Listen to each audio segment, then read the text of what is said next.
ವರ್ಗಾವಣೆಯ ಲಿಖಿತಗಳ ಬಗ್ಗೆ ಪೂರ್ವಭಾವನೆಗಳು. ಅನ್ಯಥಾ ತದ್ವಿರುದ್ಧವಾದುದು ರುಜುವಾತವಾಗುವವರೆಗೆ ಕೆಳಕಂಡ ಪೂರ್ವಭಾವನೆಗಳನ್ನು ಮಾಡತಕ್ಕದ್ದು. Next para A. ಪ್ರತಿಫಲದ ವಿಷಯದಲ್ಲಿ ಪ್ರತಿಯೊಂದು ವರ್ಗಾವಣೆಯ ಲಿಖಿತವನ್ನು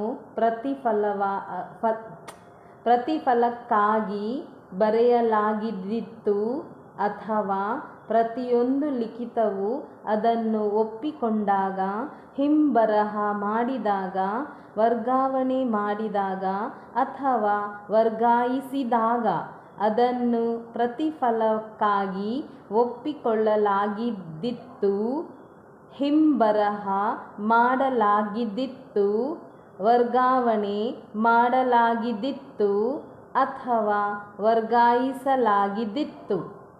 ನೆಕ್ಸ್ಟ್ ಬಿ. ದಿನಾಂಕದ ಬಗ್ಗೆ.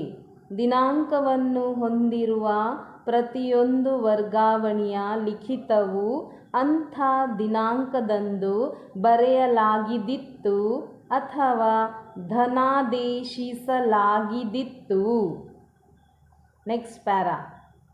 ಗಮನಹರಿಸುವ ಅಗತ್ಯವಿರುವ ಮುಂದಿನ ಉಪಬಂಧವಾದ 139ನೇ ಪ್ರಕರಣವು ಚೆಕ್ ಧಾರಕನ ಪರವಾಗಿ ಪೂರ್ವಭಾವನೆ ಮಾಡಲು ಉಪಬಂಧ ಕಲ್ಪಿಸುತ್ತದೆ. 139ನೇ ಪ್ರಕರಣದಲ್ಲಿ ಈ ಮುಂದಿನಂತೆ ವಿಧಿಸಲಾಗಿದೆ. Next para. ಚೆಕ್ ಧಾರಕನ ಪರವಾಗಿ ಪೂರ್ವಭಾವನೆ. ತದ್ವಿರುದ್ಧವಾದುದು ಸಾಬೀತಾದ ಹೊರತು ಚೆಕ್ ಧಾರಕನು ಪೂರ್ಣವಾಗಿ ಅಥವಾ ಭಾಗಶಃವಾಗಿ ಯಾವುದೇ ಋಣ ಅಥವಾ ಹೊಣೆಗಾರಿಕೆಯ ತೀರಿಕೆಗಾಗಿ 138ನೇ ಪ್ರಕರಣದಲ್ಲಿ ಉಲ್ಲೇಖಿಸಿದ ಸ್ವರೂಪದ ಚೆಕ್ ಅನ್ನು ಸ್ವೀಕರಿಸಿದ್ದಾನೆ ಎಂದು ಪೂರ್ವಭಾವನೆ ಮಾಡತಕ್ಕದ್ದು. Next para. ದೂರುದಾರನು ಚೆಕ್ ಧಾರಕನಾಗಿರುವುದರಿಂದ ಮತ್ತು ಚೆಕ್ ಮೇಲಿರುವ ಸಹಿಯನ್ನು ಆರೋಪಿಯು ಅಲ್ಲಗಳೆದಿಲ್ಲವಾದ್ದರಿಂದ ಚೆಕ್ ಅನ್ನು ಯಾವುದೇ ಋಣ ಅಥವಾ ಇತರ ಹೊಣೆಗಾರಿಕೆಯ ತೀರಿಕೆಗಾಗಿ ನೀಡಲಾಗಿದೆ ಎಂಬ ಪೂರ್ವಭಾವನೆಗೆ ಬರಬೇಕಾಗುತ್ತದೆ. 139ನೇ ಪ್ರಕರಣದ ಅಡಿಯಲ್ಲಿನ ಪೂರ್ವಭಾವನೆಯು ಖಂಡಿಸಬಹುದಾದ ಪೂರ್ವಭಾವನೆಯಾಗಿದೆ.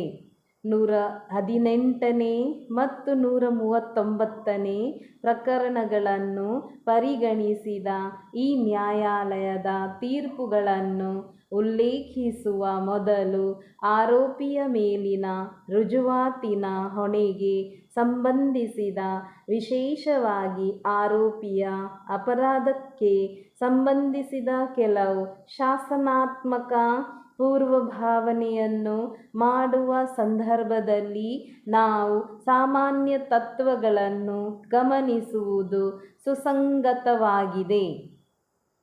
ಕಾಳಿರಾಮ ವಿರುದ್ಧ ಹಿಮಾಚಲ್ ಪ್ರದೇಶ್ ರಾಜ್ಯ ಮೊಕದ್ದಮೆಯಲ್ಲಿ ಈ ನ್ಯಾಯಾಲಯದ 3 ನ್ಯಾಯಾಧೀಶರ ಪೀಠವು ಈ ಮುಂದಿನಂತೆ ವಿಧಿಸಿದೆ.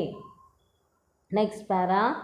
ಕ್ರಿಮಿನಲ್ ಮೊಕದ್ದಮೆಗಳಿಗೆ ಸಂಬಂಧಿಸಿದ ನಮ್ಮ ನ್ಯಾಯಾಡಳಿತ ವ್ಯವಸ್ಥೆಯಲ್ಲಿ ಯಾವಾಗಲೂ ದೃಷ್ಟಿಯಲ್ಲಿರಿಸಿಕೊಳ್ಳಬೇಕಾದ ಒಂದು ಪ್ರಧಾನ ತತ್ವವೆಂದರೆ ಆರೋಪಿಯು ಆತನ ಮೇಲೆ ಹೊರಿಸಲಾಗಿರುವ ಅಪರಾಧದ ಅಪರಾಧಿ ಎಂದು ತೋರಿಸಬಹುದಾದ ಸಾಕ್ಷ್ಯವನ್ನು ಹಾಜರುಪಡಿಸುವ ಮೂಲಕ ಪ್ರಾಸಿಕ್ಯೂಷನ್ ಪೂರ್ವಭಾವನೆಯನ್ನು ಖಂಡಿಸಿದ ಹೊರತು ಆರೋಪಿ ಎಂದು ದೋಷಾರೋಪಣೆಗೊಳಗಾದ ವ್ಯಕ್ತಿಯು ಮುಗ್ಧನೆಂಬುದಾಗಿಯೇ ಪೂರ್ವಭಾವನೆ ಮಾಡಬೇಕಾಗುತ್ತದೆ. ಆರೋಪಿಯ ಅಪರಾಧವನ್ನು ಸಾಬೀತುಪಡಿಸುವ ಹೊಣೆಯು ಪ್ರಾಸಿಕ್ಯೂಷನ್ದಾಗಿರುತ್ತದೆ ಮತ್ತು ಅನ್ಯಥಾ ಆ ಹೊಣೆಯನ್ನು ಅದು ಸ್ವತಃ ಬಹಿರಂಗಪಡಿಸಿದ ಹೊರತು ಆರೋಪಿಯ ಅಪರಾಧದ ನಿರ್ಣಯವನ್ನು ನ್ಯಾಯಾಲಯಗಳು ದಾಖಲಿಸಲಾಗುವುದಿಲ್ಲ. ಆರೋಪಿಯ ಅಪರಾಧಕ್ಕೆ ಸಂಬಂಧಿಸಿದಂತೆ ಶಾಸನಾತ್ಮಕ ಪೂರ್ವಭಾವನೆಗಳು ಉದ್ಭವಿಸುವ ಕೆಲವು ಮೊಕದ್ದಮೆಗಳು ಇವೆಯಾದರೂ ಆ ಮೊಕದ್ದಮೆಗಳಲ್ಲೂ ಸಹ ಪೂರ್ವಭಾವನೆಯನ್ನು ಇತ್ಯರ್ಥ ಮಾಡುವುದಕ್ಕೆ ಮುಂಚೆ ಇರುವ ಸಂಗತಿಗಳ ಇರುವಿಕೆಯನ್ನು ಸಾಬೀತುಪಡಿಸುವ ಹೊಣೆಯು ಪ್ರಾಸಿಕ್ಯೂಷನ್ ಮೇಲಿದೆ. ಆ ಸಂಗತಿಗಳು ಇರುವುದನ್ನು ಒಮ್ಮೆ ಪ್ರಾಸಿಕ್ಯೂಷನ್ ತೋರಿಸಿದ್ದಲ್ಲಿ ನ್ಯಾಯಾಲಯವು ಶಾಸನಾತ್ಮಕ ಪೂರ್ವಭಾವನೆಗಳನ್ನು ಎತ್ತಬಹುದು ಮತ್ತು ಅಂಥ ಸಂದರ್ಭದಲ್ಲಿ ಪೂರ್ವಭಾವನೆಯನ್ನು ಖಂಡಿಸುವ ಕೆಲಸವು ಆರೋಪಿಯದ್ದಾಗಿರುತ್ತದೆ. ಅಂತಹ ಮೊಕದ್ದಮೆಗಳಲ್ಲೂ ಸಹ ಆರೋಪಿಯ ಮೇಲಿರುವ ಹೊಣೆಯು ಸಾಮಾನ್ಯವಾಗಿ ಆರೋಪಿಯ ಅಪರಾಧವನ್ನು ಸಾಬೀತುಪಡಿಸುವ ಪ್ರಾಸಿಕ್ಯೂಷನ್ ಮೇಲಿರುವ ಹೊಣೆಯಷ್ಟು ಭಾರವಾಗಿರುವುದಿಲ್ಲ. ಯುಕ್ತವಾಗಿ ಸತ್ಯವಾಗಿರಬಹುದಾಗಿರುವ ಆರೋಪಿಯ ಮುಗ್ಧತೆಗೆ ಸಂಬಂಧಿಸಿದ ದಾಖಲೆಯನ್ನು ಕುರಿತು ಕೆಲವು ಸಾಕ್ಷ್ಯವನ್ನು ತಂದರೂ ಆಗಲೂ ಸಹ ಅದನ್ನು ಸತ್ಯವೆಂದು ಸಕಾರಾತ್ಮಕವಾಗಿ ಸಾಬೀತು ಮಾಡಲಾಗುವುದಿಲ್ಲ. ಆಗ ಆರೋಪಿಯು ಖುಲಾಸೆಗೊಳ್ಳುವುದಕ್ಕೆ ಹಕ್ಕುಳ್ಳವನಾಗುವನು.